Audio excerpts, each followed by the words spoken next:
In Chapter 20, we look a little bit more at our hypothesis tests. What are some of the characteristics that are important to them? Why do we include a couple of things? And a little bit more about what can go wrong. The null hypothesis is a critical aspect of our hypothesis test. Now, what we choose for the null hypothesis comes from the context of the problem. Remember, do not be lured by your data. Our hypothesis test is centered upon a test of a previously held belief. It's the situation. But you always want to kind of look at why we're doing a test. If you were a statistician, you would start by asking, what are you trying to accomplish? What are you trying to measure? The why explains that. Your null hypothesis always relates directly to this. It is going to be context dependent, so you must read and think carefully about your problem, because you need to remember that our goal here is not to prove that a null hypothesis is true. I'm trying to show the alternative. When we reject our null, basically that allows us to look towards the alternative. It's saying I have enough evidence against what was previously held to be true, and the direction I'm going in is my alternative. So remember, when you're answering a hypothesis test, look for the question. The question drives your alternative hypothesis, not your null. The p-values themselves are extremely powerful. It is that conditional probability. If the null hypothesis is true, what is the likelihood of having something as extreme or more so than our sample data? That's your p-value. P-value is not the probability that your null hypothesis is true. Remember all those different questions that they like to ask you, which of the following is true? Well, it is definitely not the probability that the null is true. It's not the conditional probability that the null is true. It's not the probability that the null is true given the data occurred. But it is our evidence to say that the null hypothesis itself does not work anymore. A large p-value, well, that just says that your sample itself is not that unlikely. Even if your p-value is something like 20%, that's still a pretty good chance of it occurring. So that is not going to be enough to go away from our null in the direction of our alternative. All we have here is we have evidence. Remember, we say evidence to support our alternative. It's not saying anything about the truth or the validity of the null. It's saying the alternative may in fact be true, which is why we only ever say we don't reject the null. We never say we accept the null or we've proven the null. You have to be very careful with that. Now, we always talk in our conclusion about the first thing that you do is you say with a p-value, whatever it is, we talk about less than or greater than our alpha of whatever it is. That's highly important. That's telling me that the data is rare if the null hypothesis is true. That p-value is the center of our entire focus here. Now, the alpha itself is our threshold. It's our turning point of where I start to say that something is in fact rare. And if our p-value is below that, we get a reject the null. Favorite saying of the year, if the p is low, the hoe must go. That is talking about the statistical significant aspect of our sample. Is my sample, statistically speaking, strange enough that allow me to go against what the null hypothesis previously said? And that statistically significant level, sometimes it's sometimes it's significant level, sometimes it's alpha level, but that is your alpha. Now, the alpha levels themselves will vary from problem to problem. It's just a fact that kind of on the default, many scientists resort to that 0.05 because it's a common comfortable number. but the alpha levels themselves must be appropriate to the situation. So that is your significance level. How significant do your results have to be to reject the null? So that's why we could say sometimes that the results are statistically significant at the alpha equals 0.05 level. It's very similar to saying we have a 95% confidence in our sample. Remember, those two support each other. Now, if the p-value does not fall below your alpha, the common response is with a p-value, whatever it is, greater than alpha, we do not have enough evidence to reject the null hypothesis. Or we fail to reject and we say we don't have enough evidence to support the alternative. Never ever say we accept the null hypothesis. Remember our jury trial example. We don't ever get to say that the defendant is in fact innocent. All we can say is that we have not found enough evidence to find that the defendant is actually guilty. Now, what the p-value does, and the reason why we include our alpha, is if we evaluate our statement or our belief system based on our sample, we might not understand the full cost and benefit analysis of doing something differently, of going with the alternative. If we include our alpha, that allows somebody who may have stricter or more loose requirements on the probability to make their own decision. So that way, if you've gone through all of the work and you've based your decision on an alpha level of 0.05, but somebody else says it's not necessarily the most appropriate in this situation, all they have to do is think of what an appropriate alpha level would be and then compare your results to that. Again, it's just based off of what is important statistically, what is statistically significant. No matter what the test is, if we have the same alternative, in other words, one-sided with less than or greater than, or two-sided with not equal to, there's only one p-value that you're going to walk away with. The alpha level, however, can be changed, depending upon the situation. So going back to that idea of statistically significant, when your p-value is less than your alpha level, you're basically saying that there's a rare chance that this occurs if the null is true. Doesn't necessarily indicate practical importance or amount of impact. It's like the example that we did in class, where we were talking about the percentage of mothers who had a college education. Our previously held belief was 31%, but we showed statistically significant results that had increased, and my sample said 32%. Now, that's a good step. It's a movement in the right direction, but that does not show a very large impact or a very large change really in the general population. Sometimes when you take larger samples, your variability decreases so much that you will notice a change very quickly. That doesn't mean the change that you notice is anything of note. That's because in all of our hypotheses tests, our standard deviation is based off of the sample size. You take the standard deviation of the population divided by the square root of the sample size. The smaller that standard deviation is, so sometimes if a sample is not large enough, or even large, the scientifically significant differences may not be statistically significant.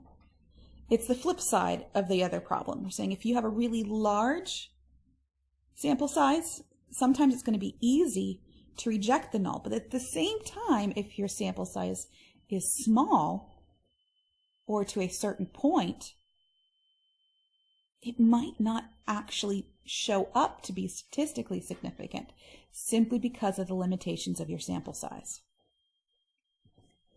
Now, we've mentioned that confidence intervals and hypothesis tests kind of go hand in hand. They're based off of the same assumptions and conditions. They have many of the same calculations, or the calculations themselves are similar. Hypothesis tests answer yes or no, but a confidence interval says, where do I think the truth lies? So confidence intervals can actually approximate a hypothesis test. So if we have a hypothesis test and we're doing a confidence interval, basically if the null lies within our confidence interval, we don't have enough evidence to reject. So that's our question. When you know what your null hypothesis is, you can decide whether or not you would reject. So if I have a confidence interval that went from about 4.6 to 5.6, if my null hypothesis said the true proportion was 0.5, well, that 0.5 lies directly within my interval, so my confidence interval supports that claim. If my null hypothesis said the true proportion was 0.4, then now, hey, we've got evidence against that claim because the null does not fall in it. If my alternative said that the alternative hypothesis, however, was less than 4, then I still am not really going that direction. So you have to be very careful reading your alternatives. Now the problem is that even if you have a lot of evidence, just due to naturally sampling variability, you can make the wrong decision. And the mistakes themselves happen in two different ways. Either the null hypothesis is true, but you reject it, or the null hypothesis was false, but you failed to reject it. Consider this table. The truth about the population versus our conclusion based on the sample.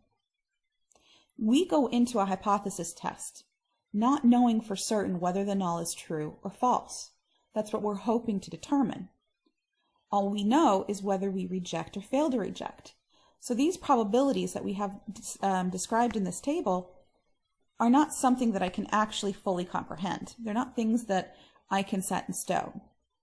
What I can do is I can choose my alpha level, the level at which I reject a null hypothesis.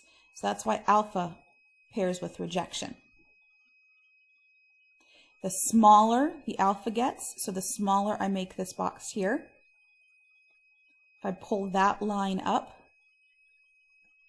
then I am less likely to make that type 1 error.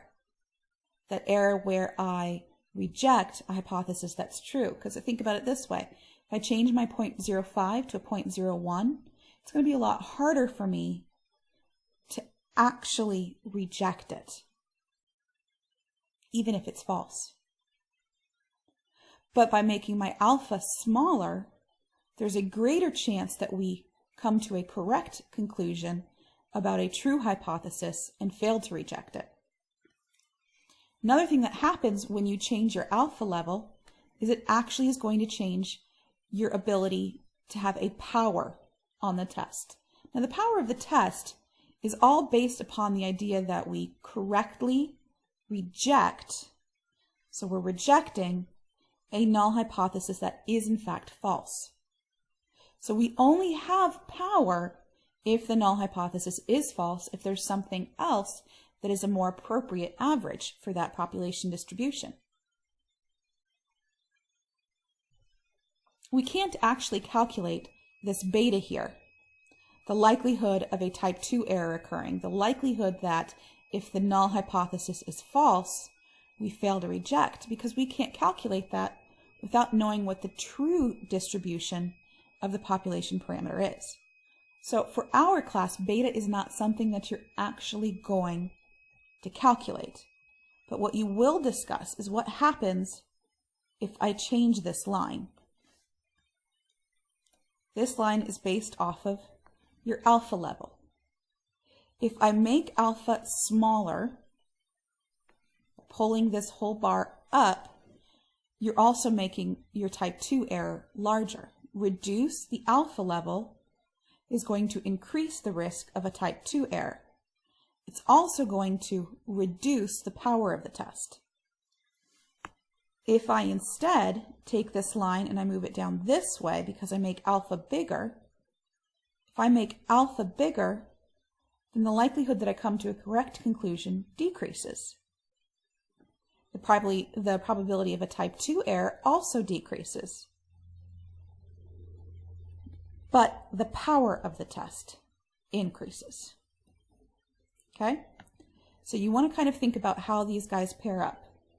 Make sure you get a note of this in your flip book, but be very careful about how the rows and columns match up, because I'm not sure if it's the same order. To me, all of that is kind of confusing, unless you put it into context of something that most people understand, like a pregnancy test. A pregnancy test is a hypothesis test. The hypothesis for a pregnancy test is that it always starts with the idea that there is no change, which would be a person is not pregnant. And the alternative is that a person is pregnant. So let's look at these two different situations. If a man goes into a doctor and the doctor turns to him and says, "You're pregnant," well, that's not going to be true. That is a type 1 error. And yes, it occurs. There are men who may, because that's what they do for fun, is take pregnancy tests. If they take a pregnancy test, it'll come back positive. Doesn't mean that all of a sudden biology is working differently. What it does mean is that their chemicals and their hormone levels are imbalanced, which can be a sign of something seriously wrong. Now, a person who is pregnant may also have what's called a false negative. So this is a false positive with the man, and a false negative is the woman who's like 9 months pregnant, and the doc says, "Nope, you're not pregnant." And it's like, "Oh my gosh, what is this? A moving tumor? What's going on?" So you've got to be careful. If a man takes a pregnancy test and it comes out as positive, the pregnant man is a type 1 error, false positive. The pregnant woman whose test says that she's not pregnant is a type 2 error. That's your false negative.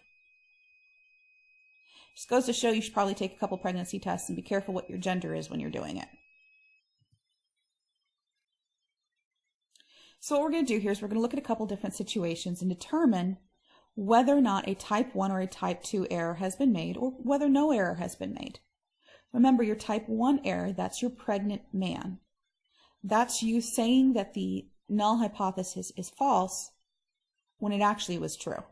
The type 2 error was the 9-month pregnant woman who gets the not pregnant test results. So we failed to reject the null when we should have. So the first problem says a bank wants to see if the enrollment on their website is above 30%. That's my null hypothesis. So the null is that P equals 0.3 versus an increase, P is greater than 0.3. Their decision is to reject the null. So this has occurred. There's no escaping that. And it says later the bank finds out that the enrollment is actually 28%. So the first thing you want to ask yourself, did they make the correct decision? They rejected the null when the truth was 28%. The truth does not match with our alternative hypothesis. So they did not make a correct decision. That is going to be an error. Which kind of an error was it? Well, when you reject the null, and you shouldn't, that is going to be a type 1 error.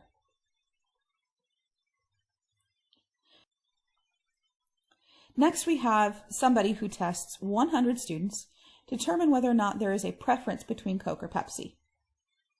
And when you're doing that, when you're looking for a preference, your null is that P equals 0.5. So the alternative would be that there is no evidence, so P is not equal to 0.5.